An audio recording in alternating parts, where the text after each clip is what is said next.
Hey guys, welcome back to the channel, or as I like to call it, our little corner of the internet, which I love so very much. If you are returning, welcome back, friend. And if you are new here for the first time, also welcome. I think you'll find it's a very awesome community to be a part of. I hope you enjoy it. I just want to remind everybody to do your own research. This is for entertainment purposes only. Yada, yada, yada. Let's get to it.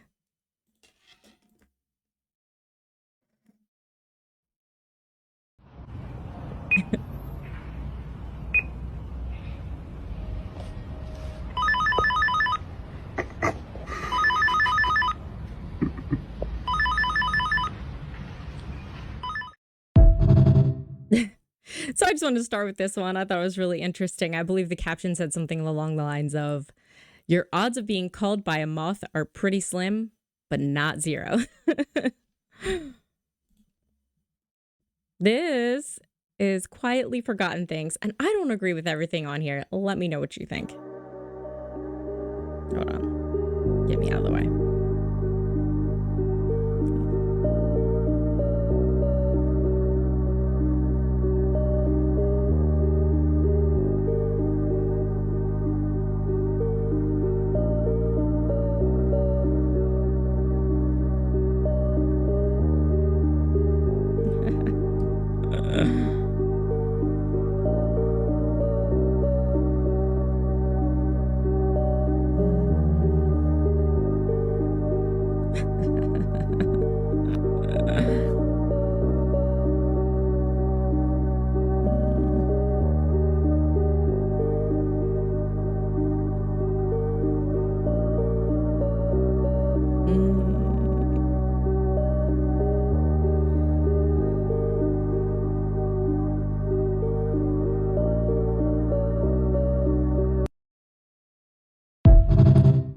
See what I mean? Some of these things exist. People have CD cassette stereos. I know I kind of have a thing for older cars. I really am not into the new flashy style cars.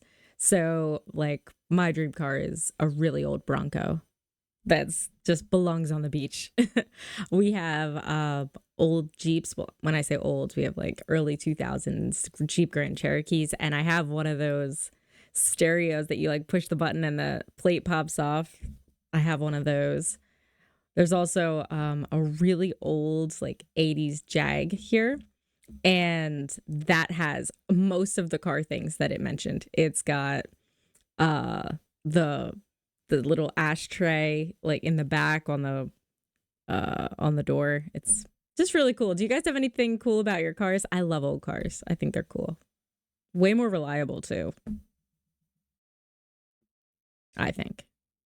Did you guys know that people from the Middle Ages slept biphasically or twice per night? People would go to bed at sunset, and then they would get up around midnight for about 2 hours and just kind of hang out. And they would go back to bed and get up at sunrise. This phenomenon was discovered by the historian Paul Eckerch in the early 1990s through meticulous studies of medieval documents. Other scientific studies have caused many scientists to postulate whether or not this is the natural sleep cycle for everyone before the Industrial Revolution, i.e. before the introduction of artificial lighting and factory work schedules. So I did a little bit of digging on this to, of course, make sure that it was true. And it is. So I guess this guy stumbled across court documents of this woman, and she had mentioned something about first sleep.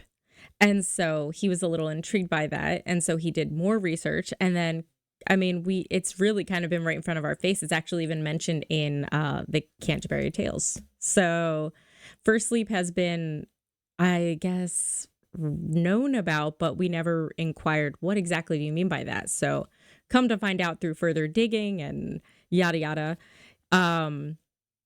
It's you go to sleep at night like normal, and then you wake up at some point in the middle of the night for a couple of hours, and then you go back to sleep. So I don't know. It's kind of like chicken or the egg, you know? I don't know if we sleep the way we sleep now prior to that, and that was something that changed and then changed back, or if that was the way it just used to be all the way up until what, the 1500s or whenever the Canterbury Tales came out. Yeah, I don't know. Very interesting. I know people believe in a lot of intermittent things. in modern times. And I know people have all different belief systems of sleep. Some people swear you need your 8 hours to optimize your brain power, and some people swear you should only be sleeping 4 hours to maximize your day. I don't think that I could survive on 4 hours, but I have. Hey guys, just a quick reminder that I make these videos every single day of the week. So if you're enjoying watching them as much as I enjoy creating them, please go ahead and subscribe so we can stay in touch and you can be alerted whenever the next video comes out, which will be tomorrow. I also want to say thank you so much. Especially over this last day, I think we've gotten like 50 subscribers. It's insane. And I am so grateful. I am so grateful, but I am not surprised because I feel like we have such positive energy here. I'm glad that people are attracted, and I'm glad that we can bring people joy and that you want to be here. So that's everything I want for this channel. And it's all thanks to you that it just keeps going. So thank you, and let's get back to it. Yes. All right, let's see. Get me out of the way.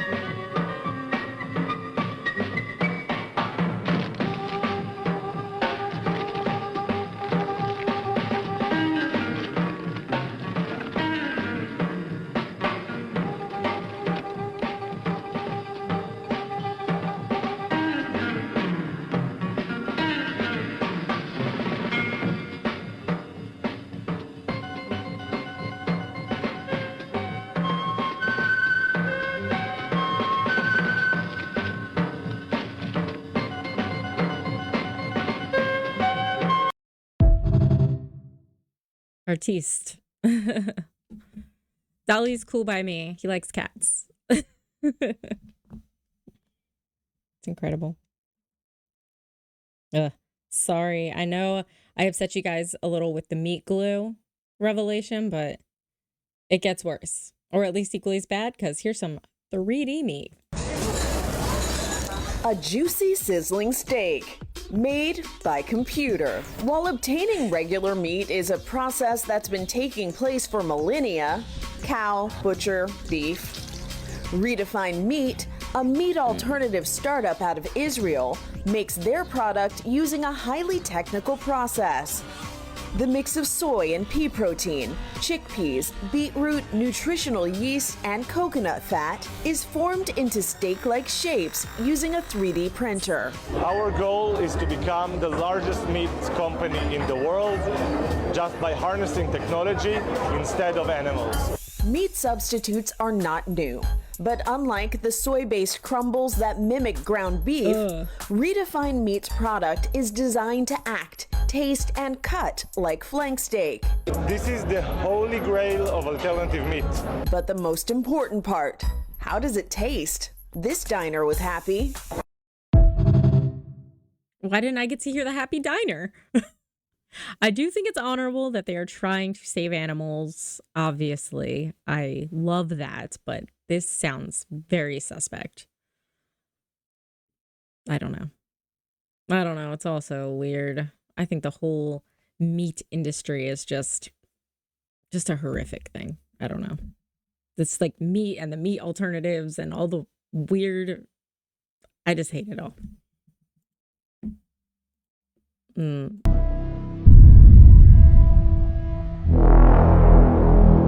Oh yeah. This one did not have sound, but I think we can all read it. And if you want to read it bigger, there you go. I'm not going to say it on account of set algorithm, but yeah, that's an interesting thought. Don't you say?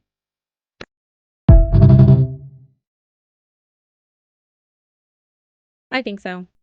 All right, here's another one, a little concerning. I'm not going to say too much about it. Look into it yourself. I did. It's true.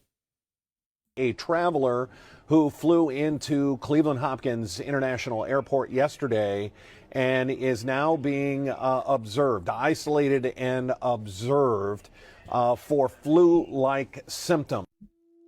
As you just saw in the local news clip coming out of Cleveland, Ohio, there is something that we all need to be aware of. And as you know, this is not my typical post. But like I said, this is something that we all need to be aware of and keep our eye on it, because this is scary. Basically, a traveler from the Congo has arrived within the United States in Cleveland, and immediately the following day was rushed to the hospital with flu-like symptoms. Why this is a big deal is because the article behind me explains that right now in the Congo, dozens and dozens of people have died from this mysterious illness, and it's a flu-like symptom. They still have no idea what's causing this virus and where it originated from. From all of the reports being told out of Cleveland, these are just extra cautionary steps that we're taking to ensure the patient's isolated, and I'm assuming that this does not spin out of control. But like I said, this is something that we all need to be aware of and keep our eye on. Viruses are not something to be toyed with. Early this morning, Okay. Well, two things. One, this sounds terribly familiar, which I despise, as I'm sure you do.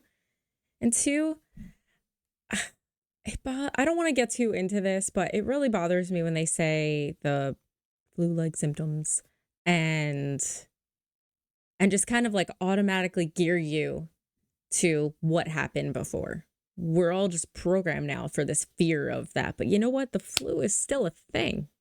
That is still a thing. And people have died from it, sadly, every year that it's existed. And I'm not saying that we shouldn't be worried. I know we have some Ohio people watching because I've talked to you and you've told me that you were from Ohio, and I just be safe out there. But I don't know. I don't want to get too into this because I really don't want to hurt, the video in general, just for this one thing. But I do want you to be aware, and I urge you to do your own research on it. That's what I'll say about that. And with that horrifying news, I put something a little nicer right after.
This is beautiful.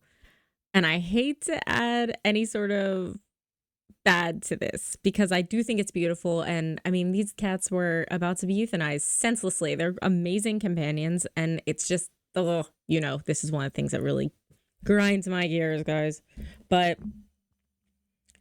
my only concern about this, if obviously they're being well cared for and the whole situation is being monitored and nothing bad is happening, my other concern is what happens when they leave, because you would think that the cat would go with them. But I know that not everyone has a fantastic place to go when they get out of prison. And there's a lot of figuring it out again and in-betweens. And I just worry that, I know, of course, they would prioritize in situations like this. It's just like homeless people who their pet is their whole world. I understand that. I guess I just worry. But forget all that. This is a beautiful program, and things like this is a perfect example of thinking outside the box so we don't do something dumb like call ourselves a shelter and then euthanize pets after 3 days. So go this program, go people who invented it or made it up and everyone who's implemented it. I think that's a great program. It's your mom. Enter. Check this. Hey, Oren. Can I turn on the light? It's a little dark in here and I can't see. Dark in here. Huh? We prefer dark in here. My son Oren thinks he's a cyborg from the year 2050. Mother, Just come down. you are Just come disturbing our down. operations. We are receiving Just come programming. down. We are watching video. We are learning Learning what? Learning about what? the future. Oren has robotic movements and robotic speech. It's a glitch. Like he's a computer. Your intensity will be matched as we try to save you and everyone that we know. He talks in a collective, everything is we. He hasn't said I in over a year. We are alone in this. No one else was chosen to do what we are doing. We need to, save the planet from sudden doom. I made lasagna downstairs and I wanted to know if you could, join us. We are not hungry. Thank you. Okay. So I put this in here because, well, yeah. I think that my opinion of this is that obviously there is some sort of mental health issue. You know what I mean? I could molder it here and be like, well, there's probably aliens inside him or some sort of entity that has taken over. I could do that, but I also really believe that this is just a mental illness. And it's sad. And I really hope this guy is okay. You can kind of tell that it's not that authentic just by if you listen to the wording of things. Like his natural reaction in this mode was to say, I'm watching videos, but he cut himself off at videos and said, oh, we are learning. And she's like, well, what are you learning about the future? I just kind of think somebody went down the wrong rabbit hole and no one was there to help them back out. And also combined with just the state of the world, it is not shocking that people are kind of losing it. And this is just one example. So, have you ever wondered why thousands of reindeer sometimes gather in these giant spinning circles? This phenomenon is called a reindeer cyclone, an incredible survival strategy they use when threatened by predators like wolves, bears, or even ancient Viking hunters. When danger approaches, the weakest reindeer, including children and elders, instinctively move toward the center of the circle to avoid direct confrontation. The stronger members of the herd form an outer layer, creating a protective barrier to shield them. Then they start spinning, reaching speeds of up to 50 miles per hour. The reindeer cyclone can involve hundreds or even thousands of reindeer, all working together for survival. I thought that was an incredible nature fact. I was not aware. Perhaps you were. But how brave of those guys on the outside to acknowledge, I'm stronger. I have to protect these guys in the middle. It's my job. And they put themselves in danger just to... That's incredible. I think it's beautiful that they band together to protect each other. That's what we should be doing as people. They put their elderly and their babies in the middle and the stronger go around the outside. And I think we all at some time or another need people to rally around us. And it's up to us in our strong points of life to look out for everybody else, I think. To care for children, to open your eyes, what's going on with these kids, like what is happening. We need to help. We need to help these kids with these mental crisis situations. We need to help these kids in these bad situations to get help and fix our animal shelter situation. Help the elderly. We have the middle of the herd people right here in our world. And it's up to us to be the strong ones rallying around them and to share this kind of information. I mean, not specifically this, but just to share information and be able to progress and fix it and do better. But I do think there are ebbs and flows of life. Sometimes you're on the outside and sometimes you're on the inside. You need to accept your placement either way. Katie. No, I'm not Katie. Stop saying Katie. What are you talking about? You talking to her? Babe, what are you doing? I'm not Katie. That's my girlfriend, Hannah, bro. I'm skipping you. You're getting Bro, what are you talking about, bro? That's literally my girlfriend. You know this guy? I don't know. What do you do with this guy? I don't know him. You do know him. You don't know me. What does that even mean? You're saying that that's not you? That's not me. That's literally you right my gosh. I've never seen this guy. You were literally just at my apartment an hour ago. You said you went to go get your nails done an hour ago. I did get my nails done. They're done. Wait. She couldn't have been at your apartment an hour ago. You said you're in Texas. I'm in Tennessee. Do you not see that this is the same person in the picture? No, I see that, but that's also impossible if she was there an hour ago. Where is your girlfriend from? My girlfriend's from California. You're from California? I'm from California. Did you ever get those papers back from the adoption place? You were adopted? Yeah. If it's not my girlfriend, bro, then I'm gonna call her phone right now. Yeah, I'll hear it, yeah. What the fuck? Babe. What? Do you have a twin? No. What's your name? I'm Katie. Were you adopted in San Bernardino, California? Yeah. Babe, I literally think that you guys are twins. We could be. You guys are literally spitting image. We should do a trip. We're going. I booked the flight. They're ready. What? Does she like wear SPF 3000? Does she hate flowers? Yep. Does your girlfriend know how to drive? We were twins. I love at the end, I wish we were twins. That is incredible. The odds of running across each other in this way, they could have never, ever, ever found out. Now they're family. Just, they woke up one day and their life was completely different than it is now. It's incredible. That's why you have to be fluid and allow things to come to you and allow yourself to heal.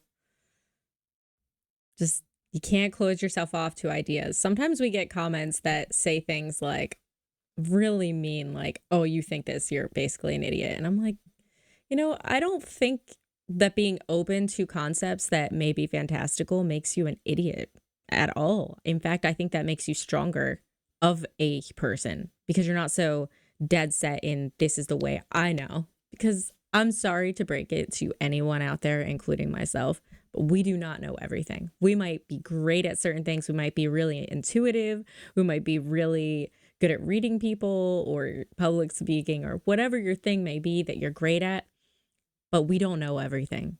There are people who know better than us, even if we think that's not true. So it's so important to keep your mind and your heart open and not just close it off.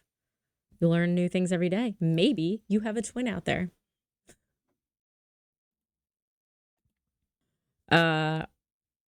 Let's move on to the good clip of the day. How about we do that?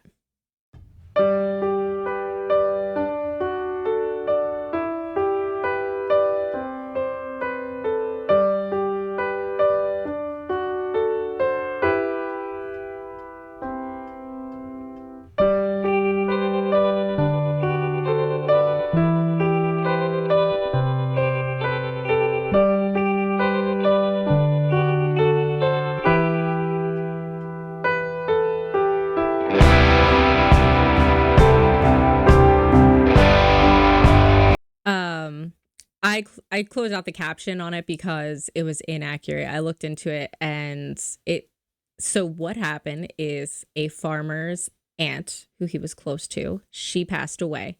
This was during COVID, so due to restrictions, he was unable to go to the funeral, which was heartbreaking and sad. And so he had the idea that he would lay the feed for the sheep down in a heart shape so that when they went to eat, it would create the heart that she could see from heaven. And I about broke down when I heard this story. It's such a beautiful thought to have.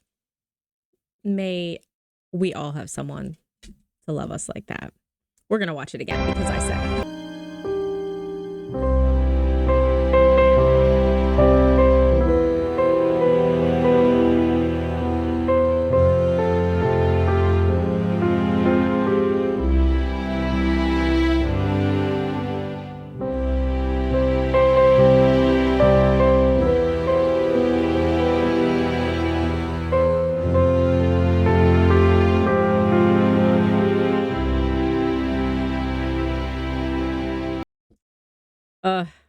This is beautiful stuff, guys. I just want to say, and I'm a broken record, and I know that, but I just want to say thank you again because you guys are fantastic.